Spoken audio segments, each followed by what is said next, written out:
Hello, welcome to anyone who is neurodivergent or knows someone who is neurodivergent and loves them. I've talked in the past about my neurodivergence and that I wanted to speak about certain things. Today's video, it really is about mental hyperactivity and mental overload or complexity. Now, this comes from the lens of my own profile and diagnostic, meaning that this is twice exceptional with giftedness and ADHD, but still I believe that mental hyperactivity, mental overload can definitely be present in different neurodivergent profiles.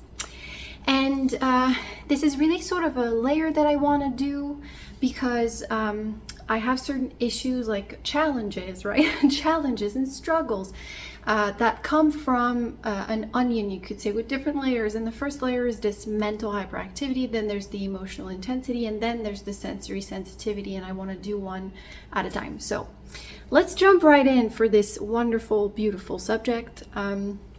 First thing I want to say is that my brain works truly in overdrive. It's definitely hyperactive, right? It just never stops. It's constant analysis, constant research, constant questioning, constant introspection, constant critiquing. It really is, the best way I could explain it is like this. And I know this seems very bizarre, but this is the only way that I can show how it feels within my brain. And yes, it does come with challenges. You know, it's a result of ADHD hyperactivity, the brain that is hyperactive, or because the hyperactivity isn't just physical, and also giftedness that comes with the processing of information in a more rapid way, in a more branching way like this, not linear, non-linear, and that brings like complexity and depth. And so what happens is that it is really difficult, but I also really love it. I love my brain. So what happens is that I am obsessed with research. I'm constantly researching. I have a real passion for clarity and accuracy and actually understanding something and really questioning it to get to the bottom of things. I have a very curious mind, which I love. I have lots of questions and things that interest me and things that I want to understand about the world around me, and it is fascinating. It gives my life a lot of meaning. I absolutely love my brain because of it and my interest and passion and curiosity. And what happens is that I'll forget to eat or to breathe even, you know, like, because it's a blessing and a curse. So it's a blessing in a sense that, you know, I'm really highly intelligent, very intellectual. I love understanding, I love research, blah, blah, blah, what I just said. But there's also a curse, meaning that it gives me a lot of anxiety. You know, this mental hyperactivity and complexity was at the root of a lot of my panic attacks in the past. And even still to this day, I can experience that because I'll be like this, right? I don't know how to explain it any other way than that, but like really hyper focused, let's say, right? ADHD is that too. It's not just that you don't have attention, not at all. It's that you have a hard time modulating it and controlling it. So if you're not interested, good luck. But if you're really interested, good luck in doing anything else. Like the obsession of hyper focus is very, very real. So what happens is that, let's say I've been like researching and doing things, intellectual things for 3 to 4 hours, and then suddenly I come back to my life or to my body and I realize that I'm highly anxious. And from like years of studying this and studying myself, I've understood that it's just that I don't take breaks and I forget to breathe. Like literally, I forget to breathe or eat or just calm down. So I have to take into account this reality, and I have to sort of take breaks to remember to breathe deeply. And it's still a challenge to this day. Like I'll forget that I have to take these breaks and then I have to breathe almost like every day. And what happens is that if I've done that for like 4 hours, I'll be highly anxious, and you could say sensorily overwhelmed for 1 to 2 hours. Like it's really difficult to stop the anxiety once it's really peaked. So I would say that that is a struggle, definitely a downside of having this brain. Also, well, boredom comes really fast, right? I get bored fast. I'm not bored often because I have all these interests, but I'm bored quickly. I can't even watch a movie. Like it's really hard for me, like demanding of me to sit still for an hour and a half or 2 hours and watch a whole movie. Very difficult, big challenge. I'm okay with TV shows because it's like 30, especially like sitcoms, that's good for me. But anyway, also social overstimulation in the sense that even when I'm social, this brain of mine follows me. And I have all these analysis going on in the background. I analyze people's profile and their trauma and, oh, they replied this way to that person and do they like them? This reflects it. Blah, blah, blah, blah, blah. It doesn't stop. And so being social can be really difficult, especially in the sense that I have all these interests and that's my life. And I don't know really how to be with people and talk about more simple, down-to-earth things like cooking or travel or the people I saw, because it's really not my life. So that can also definitely be a struggle, the loneliness a little bit. But it's fine, I love my own company. So also lucidity, it's both a gift and a burden. This lucidity, I put it more in the gifted realm, and it's just that this ability to truly see something, the truth of it, the root cause of it. And what happens is that you'll feel responsible for others' problems because you see the cause clearly and you see the way out clearly. And it can make you a bit of you just feel responsible for every problem that presents itself to you. And so you're like, of course I have to fix it. And then you start thinking about it, researching about it. And then it's like, no, I know this is interesting. You'd like to fix this problem. It's really great. But like, calm down. If you start fixing everybody's problems, you're going to be freaking exhausted. And often that is what happens. And so I have to learn that other people's problems are theirs. They are not mine. Right? And yeah, the social thing. I don't just hear words, right? I also feel everyone in a room. So, and I don't know if that has to do with other things like my union type, but I will see people's demons and angels dancing on their shoulders, and it feels a bit like being a ghost whisperer. And it's like you're seeing people's trauma, you're seeing people's psychological profile, you're seeing their real problem, their defense mechanism, what they could do to get out of it. You're seeing the truth, but you can't really say it. It's really like the elephant in the room. And you'll try to say there's an elephant, and most people are like, no, there's no elephant, because they don't want to see the elephant, and that's fine. But it is definitely a problem of lucidity and overthinking and actually wanting to analyze things. So I want to say like what the research says when it comes to this, right? So mental hyperactivity, it's a known trait in both giftedness and ADHD. But when you have both, like I do, twice exceptional, or if you have another neurodivergent profile that sort of makes this symptom even more present, well, you have this unique experience of mental intensity and mental disorganization. So according to Dabrowski, which is a really wonderful book if you want to read, it's Overexcitabilities, I believe. Gifted people often experience intellectual overexcitability, so intense curiosity, endless questioning, deep reflection, and fast pattern recognition.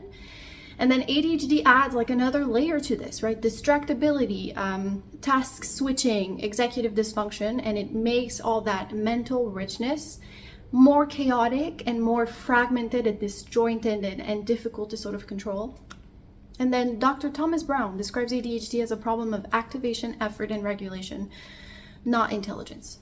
But that's not really the thing. But, you know, it's part of these diagnostics. If you have ADHD, it's just a normal thing. It's normal that you will experience this. It's very normal that I'm experiencing this. So that's what the research says. But I still want to come back to my own experiences, because I think that's a bit more interesting, because I think that these labels, we're reading about them, we're learning about them, but how does it actually feel to live with those things? And not just the negative side, as I said, there's also positives to it, really great things that comes from having this type of brain.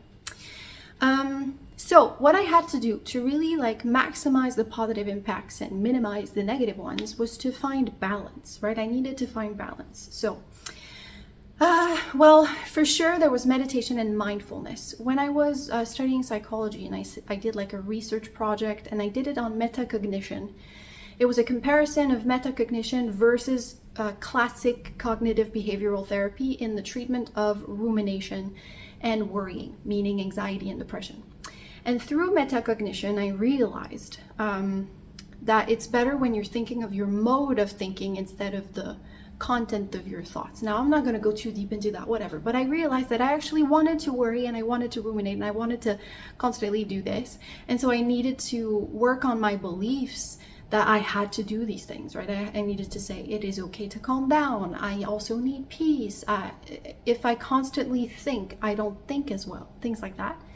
And I also entered into my life meditation that was geared towards training your attention. So you put like different sounds in your environment, and for like 1 minute, you practice like, I think, selective attention. And so you focus on that one sound for a minute amidst the different sounds you've put into your environment. And then you focus on another sound, and then it's divided attention. So you, for a while, focus on all sounds at the same time.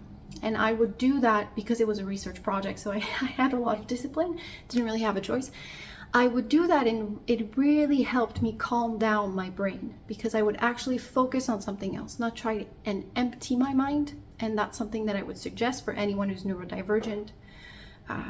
Don't think of just shutting down your mind. I don't think it's going to work. Mostly focus on your senses. That's going to help. Nature and music. Music therapy is a big thing for me. So sometimes, again, senses, right? So I'll put really great music, and it'll help me calm down and stop thinking and feel my emotions better, because my brain takes a lot of space. So I forget I have emotions sometimes. Also, I've entered a lot of predictable routines to anchor me, like I drink my same latte every morning. But the thing that I have learned most is that I structure my life to support my mind. So for example, when I was studying, I wasn't working at the same time to compensate for my high sensitivity, sure, but also for the fact that I knew I would get obsessed with something. And so you're studying for school, and you're studying really well because you're interested and you're curious, and then it's stronger than you. You will arrive home and then study the things that you're obsessed about until the moment you go to sleep, and it is exhausting. And I just wanted to be sure that I could manage my time in my life. I've minimized my life a lot, even socially, even like I keep the things I have to do really small to let space for my brain to do what it does. To ask questions, to explore, to be interested, to be curious, because it's like breathing for me. Like I really, really need that space. And so I would work during the summer, right? So that's something that I did. Keep a low social output, because my brain doesn't choose when to obsess, it just does. And so there you go. I protect time for it, a bit like you would protect time for a child that needs care or something. You do that. I will feel different than others, right? So I'm talking about social aspects now again. And honestly, that's okay. I really, truly love myself. I really do now. I mean, I've done lots of therapy to love myself. But I can say with confidence that I'm at a place in my life where I love myself in a healthy way. True love, where you want to be the best version of yourself, not constantly excuse really toxic negative behaviors. True love. And I think that maybe what I love and what I value and what I do with my time is not necessarily valued and understood by others. It doesn't mean that it makes me wrong at all. It is okay for me to be the way that I am, and it might be sad, the loneliness that I experience, because I just am a little misunderstood.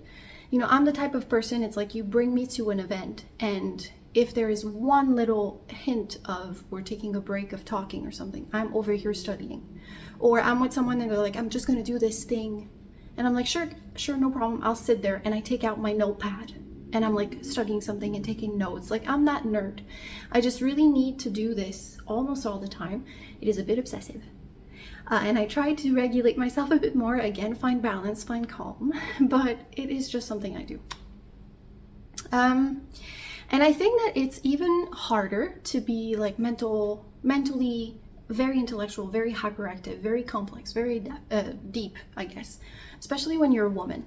Because you really think of the idea of giftedness as like men focused, and it's totally okay. Like, most geniuses were men, right, that we know of, and it's okay. I'm just saying that when you're a woman with this profile, it's even harder, because most women are not encouraged in developing their intellectual side. Some women do, but it's just not as often. So making girl friendships is really hard, because most women love being social, love cooking, love traveling, love experiences, things like that, and it can be difficult. Now, I don't know if this is going to seem like inaccurate, but it's just what I see.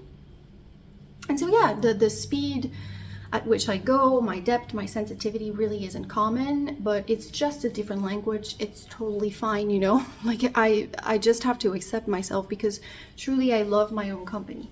So I'll feel more lonely when I'm with other people than when I'm alone, because my brain is my favorite friend. It's my best friend.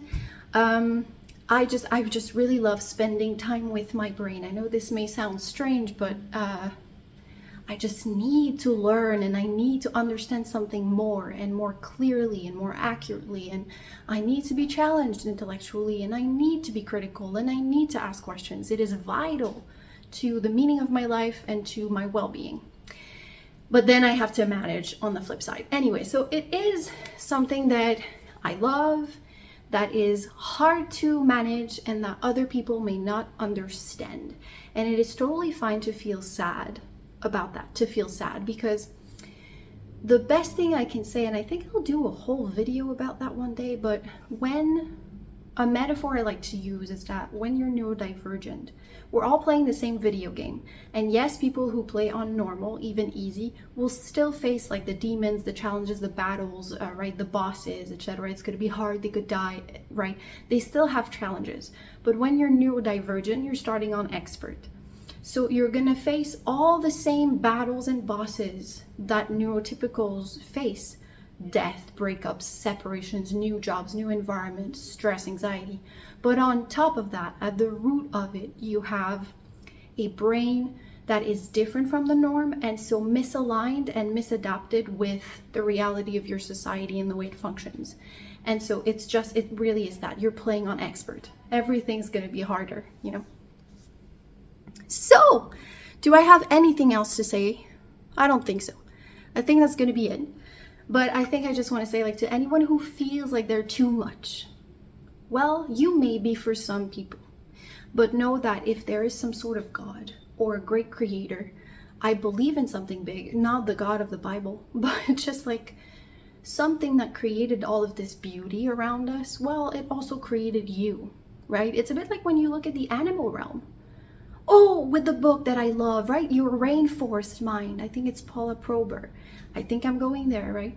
A rainforest with all its complexity and its layers exists, even though it's fairly different from a desert or a forest. It might be more complex, too much for the desert, too much for the forest, but it is still really valued and beautiful and brings richness to the world.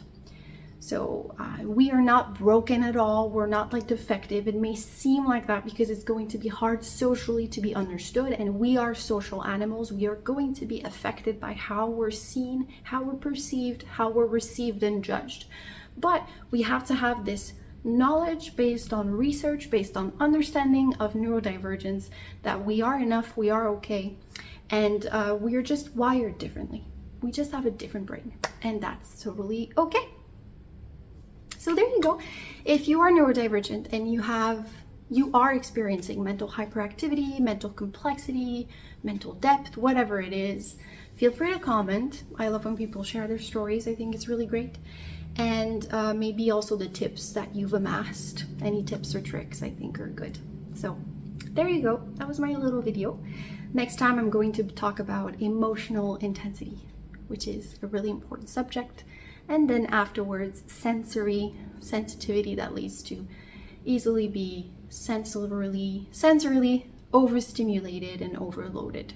So, all right, thank you very much for watching and have a really good week. See you soon. Bye.